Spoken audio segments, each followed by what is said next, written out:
안녕하세요. 지게차를 읽어주는 남자 현대지게차입니다.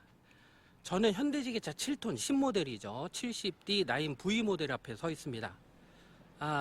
이 차량은 1월 달에 계약한 차량인데 올해 1월. 지금은 바람이 선선하게 부는 10월입니다. 정말 오랫동안 기다린 차량이고요. 이 차량을 너무 오래 기다리다 보니까 없던 병도 생겼어요. 탈모도 오고요. 변비도 왔습니다. 조금만 더 기다렸으면 우울증 올 뻔했는데 다행히 우울증까지는 안 왔네요. 사실은 제가 이 영상을 두 번째 찍습니다. 지난번에 찍은 영상 한번 되돌아보니까 너무 우울해서 좀 밝은 목소리로 찍어보려고 다시 카메라를 켰고요. 자, 이곳은 저희 회사입니다. 경기도 평택에 소재하고 있고요. 경기 남부 지역에 현대지게차에 대한 관련된 업무는 모두 다 취급한다, 이렇게 이해하시면 될 것 같습니다. 서비스, 정비, 부품, 신차 판매, 그리고 렌탈도 하고 있으니까요. 자, 그런 회사입니다. 자, 외관을 한번 쭉 보고 계시고요. 이 차량의 외관에 대해서 설명해 드리는 시간을 한번 갖도록 해볼게요. 자, 이 차량의 옵션부터 한번 설명을 드리겠습니다. 이 차량은 3단 마스트 TS450이라는 옵션이 장착이 되어 있어요. 이 TS450이라고 하는 것은 포크가 지면으로부터 4m 50이 올라가는 거, 그거를 450이라고 하고요. 자, TS라고 말씀을 드렸는데 TS는 이렇게 실린더가, 마스트 안쪽에 있는 실린더가 양쪽으로 분할되어 있는 것을 TS, 가운데 하나가 있는 것을 TF라고 합니다. 이것은 TS 마스트고요. TS 마스트의 장점은, 자, 운전실에서 운전석에 착석을 해서 이 포크 앞쪽을 볼 때 굉장히 시야가 잘 보입니다. 그래서 TS 마스트로 선택을 대부분 많이 하시고요. 자, 마스트 앞쪽 아래에는 캐리지가 있고요. 캐리지에는 포크 포지셔너가 부착이 되어 있습니다. 일반적으로는 자동발이라고도 많이 말씀하시죠. 네, 포크 포지셔너. 운전석에서 이 포크의 간격을 조절을 하실 수 있는 것을 포크 포지셔너라고 하고요. 기본입니다. 별도의 금액이 없고요. 차량 금액에 포함이 되어 있습니다. 자, 앞에는 더블 코인 타이어가 부착이 되어 있습니다. 더블 코인 타이어. 그 앞에는 이렇게 주행 시에 흙이 튀어 올라올 수 있는 것을 막아주는 머드가드가 부착되어 있고요. 자, 사이드 밀러에는 없던 선이 하나 보입니다. 이것은 열선, 열선이 기본으로 제공이 되고 있다, 이렇게 보시면 될 것 같아요. 자, 여기에 보이는 것은 LED 라이트입니다. 마스트 쪽에 부착이 되어 있고요. 저희가 사회에서 별도로 추가로 장착을 했습니다. 고객분이 좀 어두운 곳에서 일을 좀 가끔 하시는가 봐요. 그러다 보니까 좀 밝으면 좋겠죠. 그래서 라이트를 하나 추가로 다른 모습이고요. 이곳은 예전과 동일합니다. 요소수 탱크, 요소수 저장 탱크가 이곳에 보이고요.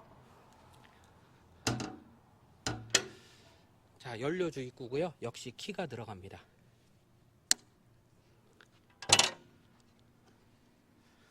자, 에어컨 외기 필터가 있는 모습이고요. 이쪽에는 별로 설명드릴 게 없네요. 자, 저희 차량을 한번 쭉 둘러봤는데 지금 보시니까 과거 차량이랑 좀 바뀐 게 있어요. 바뀐 부분은 캐빈이 되겠습니다. 캐빈은 과거에는 이쪽에 가로로 막혀 있었죠. 근데 개방이 돼 있어서 지금은 운전석에서 외부를 볼 때 굉장히 잘 보입니다. 그리고 앞유리도 바뀌었어요. 앞유리는 예전에는 이중 유리였는데 지금은 단일 곡률 유리로 바뀌어가지고 이 곡선진 부분의 왜곡 현상이 없어졌습니다. 그래서 유리도, 앞유리도 좀 개방이 좀 잘 되어 있고 시야도 좀 잘 보이고, 예전에는 좀 어지러움증도 있었다고 말씀하셨는데 그런 부분은 이제 없을 것 같습니다. 캐빈은 이렇게 바뀌었습니다. 앞에 라이트도 역시 LED 라이트, 이건 기본으로 저희 회사에서 장착돼서 공장에서 출고될 때 장착하는 LED 라이트고요. 로우와 하이를 선택해서 라이트를 전방을 비춰주게 됩니다. 굉장히 밝습니다. 자, 외형 중에 이쪽을 한번 보실게요. 자, 차량 측면에서 한번 보고 계신데 잘 보이실지는 모르겠습니다. 이 차량은 전방보다 후면에 위치한 웨이트가 살짝 좁게 설계되어 있어요. 그러니까 운전실에서 이 사이드 밀러를 통해서 이 타이어의 조향 각도를 확인할 수 있습니다. 좋은 장점이라고 생각이 들고요. 저는 또 현대지게차 영업사원이잖아요. 그러다 보니까 장점만 쏙쏙 뽑아가지고 장점만 설명해드리는 그런 방송이다, 이렇게 이해해 주시고요. 단점은 좀 숨길 수도 있습니다. 네, 꼭 필요한 단점은 한번 말씀드려보도록 하고요. 역시 후륜 타이어도 더블 코인 타이어 장착돼 있고, 그 위에는 역시 머드가드 부착돼 있습니다. 자, 뒤에는 협착봉이 있고요. 협착봉 거치대가 있습니다. 이 거치대는 예전에는 이곳에 그냥 바로 이 협착봉을 붙였죠. 자석으로 돼 있으니까. 근데 여기가 스크래치가 좀 났었는데 지금은 스크래치 날 일이 없어요. 자, 이곳에 부착하면서 스크래치 날 일은 없다. 네. 단지 조금 흔들릴 수 있다는 거, 그거는 좀 이해해 주시고요. 그 위에는 음성 센서가 있습니다. 음성 센서에 센서, 어떤 장애물을 인식을 해서 비켜주세요, 비켜주세요 하고 얘기를 해주고요. 후진을 넣을 때는 지게차가 후진하고 있습니다, 비켜주세요 라고 멘트를 해줍니다. 그 센서고요. 자, 그 앞에는 경광등이 하나 보입니다. 녹색 불과 붉은색 불이 있고요. 이 음성 센서에 두 가지 모델이 있는데, 하나가 GPS형이죠. 그러니까 GPS의 수신 기록을 이 경광등이 받습니다. 그래서 이 차량은 GPS형 음성 센서가 달려있다, 이렇게 이해하시면 될 것 같고요. 차량이 정차해 있을 때는 녹색 불이 점등이 되고요. 차량이 과속할 때는 붉은색 불이 점등이 됩니다. 그래서 외부에 현장 관리 감독자가 볼 때 이 차량이 과속하고 있구나 하고 막 달려오죠. 달려와서 차량 속도 줄이라고 얘기합니다. 그러라고 이 경광등이 있는 겁니다. 자, 그 앞에는 컴프레셔, 번호판 뒤에 위치하고 있고요. 탱크리스 컴프레셔라고 합니다. 일반적으로 에어를 탱크에 저장을 해놓고요. 그 에어만을 사용을 하는 게 아니라 계속 생성되는 에어를 직접 분사를 해주게 되고요. 지속 사용이 가능하다. 그게 장점입니다. 이 에어 컴프레셔의 에어건은 이 차량 후면을 이용을 해서 쭉 안쪽으로 연결이 되어 있고요. 차량 안쪽에 이렇게 실내 청소를 하기 좋게 실내로 인입이 되어 있습니다. 자, 이것은 실내를 설명드리면서 다시 한번 설명드리도록 하고요. 뒤에는 LED 라이트가, 역시 후방 작업 등에 LED 라이트가 장착이 되어 있습니다. 자, 후면으로 한번 이동해 볼게요. 후면에 조금 바뀌었네요. 이 부분이 웨이트의 형상은, 구조는 거의 비슷한데 좀 바뀐 부분이 있습니다. 과거에는 이쪽에 바가 하나 있었죠. 자, 바가 사라지고요. 이렇게 체결한 볼트를 빼면 개방이 되도록 만들어 놨습니다. 왜 개방을 하게 만들어 놨을까요? 자, 이 차량은 티어5 배출가스 인증 기준을 만족하는 엔진입니다. 그 엔진 안에는 후처리 장치라는 게 들어가죠. 매연 저감 장치 중에 하나인 DPF라는 게 들어갑니다. 이곳에는 SCR과 DOC도 들어가는데 DPF라는 장치가 하나 더 추가된 게 티어5 배기 규제라고 보시면 되고요. 이 DPF는 주기적으로 탈거를 해서 외부에서 클리닝을 해야 됩니다. 클리닝. 그러니까 여러분 쉽게 이해하시면, 이렇게 설명드리면 좀 쉬우실 거예요. 우리가 어린 시절에 불장난 한 번쯤 해보셨잖아요. 근데 불장난을 해보면 재가 남죠. 자, 이 DPF라는 것도 그래요. DPF는 우리가 매연 물질이죠. PM이라고 하는데 그 PM을 포집하는 필터입니다. PM을 포집해서 그 PM을 태워줍니다. 태워지는 방법에는 자동 재생이 있고요. 수동 재생이 있습니다. 수동 재생은 정차 재생, 강제 재생이라고도 표현을 하고요. 세 개는 같은 말이고요. 자연 재생, 자동 재생도 있습니다. 주행 중에 자동으로 재생을 해주는 것을, 즉 태워주는 것을 자동 재생이라고 얘기하고요. 운전자가 직접 태워주는 것을 수동 재생, 강제 재생, 정차 재생, 이렇게 보면 됩니다. 정차해서 재생을 해줘야 하고요.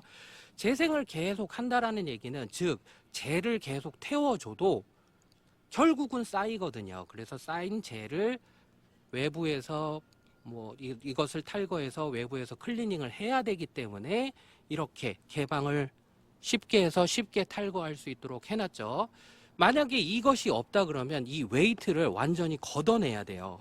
그러니까 일이 많아지겠죠. 그렇기 때문에 이렇게 개방이 되어 있는 모습입니다. 이 DPF는 굉장히 사실 또 중요해요. 그래서 또 제가 실내를 설명을 드리면서 다시 한번 설명드리도록 하겠고요. 자, 후면의 모습을 조금 더 보겠습니다. 저 후면은 이쪽에는 그 램프는 과거와 좀 동일하고요. 경광등이 하나 더 올려져 있습니다. 이거는 평택 고덕 현장에서는 필수 사항이기 때문에 이렇게 경광등을 추가로 하나 달았고요. 음성 센서의 스피커입니다. 스피커고요. 역시 프리클리너가 장착이 되어 있고요. 그 위에는 경광등이 기본적으로 장착되어 있는 경광등의 모습 보고 계시고, 그 아래에는 카메라가 있습니다. 카메라. 자, 후방 카메라. 운전석에서 후방을 확인할 수 있죠. 역시 뒤에 LED 라이트가 후방 작업등도 2개가 있는데 LED 라이트 장착되어 있고요. 자, 이곳에는 배터리 함입니다. 지금 햇볕이 강해서 잘 보이실지는 모르겠네요. 자, 배터리를 한번 보니까 이거 말씀드려도 되나? 아무튼 배터리는 12V의 100A 배터리가 들어가 있습니다. 과거에는 80A짜리 2개가 들어가 있었는데, 그래서 24V를 지원했죠. 근데 지금은 12V. 괜찮겠죠, 뭐. 네. 다 확인했을 겁니다. 네, 다 검증하고 확인해서 12V를 달았겠죠. 근데 24V를 달면 단점도 있습니다. 뭐, DC 컨버터라는 게 또 하나 들어가야 되고, 그 어떤 시거잭에 연결을 할 때 이게 12V에 호환이 되는 건지 24V에 호환이 되는 건지 뭐 헷갈렸는데, 지금은 그냥 무조건 지게차에 들어가는 시거잭이나 전원은 12V다. 자, 이렇게 이해하시면 될 것 같아요. 자, 좌측 상단에 보시면은 스위치가 하나 있습니다. 키가 들어가 있고요. 이것은 마스터 스위치라고도 하고 메인 스위치라고도 합니다. 배터리와 차량의 전원을 차단해 주는 거고요. 차량에 용접할 일이 있거나 전장품을 수리를 할 때 이 마스터 스위치를 잠가 놓고 수리를 하시거나 용접을 하실 일이 있다면 그렇게 하시면 되겠죠. 가격은 옵션입니다. 옵션은 7만원. 네, 얼마 안 해요. 7만원짜리 옵션 치고는 뭐 나쁜 기능은 아니다. 네, 저는 그렇게 말씀드리고 싶고 좀 추천해 드리고 싶습니다. 그래서 마스터 스위치 설명드렸고요. 전륜 타이어 위에는 공구함이 하나 부착이 되어 있습니다. 공구함은 이것을 눌러서 개방하게 되어 있고요. 이쪽은 조금 깊고요. 이쪽은 조금 낮습니다. 네, 공구함이 부착이 되어 있고요. 과거에는 이 운전석 앞쪽에 안쪽에 들어가면 이쪽에 수납 공간이 하나 있었는데 삭제됐어요. 아쉽습니다. 왜 삭제했을까요? 아마 소화기를 달기 위해서 삭제하지 않았나 그런 생각은 좀 들지만, 예, 아쉬운 부분입니다. 뭐 현대지게차의 장점만 설명드리려고 했는데 뭐 단점이 툭 튀어나왔네요. 자, 전방의 마스트 쪽 상단에는 좌측이죠. 좌측 마스트 상단에는 볼록 거울이 하나 보입니다. 저 볼록 거울은 운전석에서 바라봤을 때요. 볼록 거울을 바라보면 포크 끝이 보입니다. 그래서 볼록 거울이 달려 있고요. 자, 차량의 외관에 대해서 설명을 한번 쭉 드려봤습니다. 어떠셨나요? 지게차의 외형에 대해서 뭐 과거에 비해서 많이 바뀌지는 않았죠. 뭐 말하자면 코 조금 올린 정도, 쌍꺼풀 살짝 좀 그 정도 바뀌었다. 근데 외형은 이 전장인 70D9H 모델이 외형이 괜찮았습니다. 그래서 외형은 그대로 좀 살리고 캐빈 쪽 부분 조금 바뀌었고요. 그 다음에 차량의 안쪽은 많이 바뀌었습니다. 또 설명드리도록 하는 시간을 갖도록 하겠습니다. 여기까지 시청해 주셔서 감사합니다. 다음에는 차량의 실내에 대해서 알아보는 시간을 갖도록 하겠습니다. 감사합니다.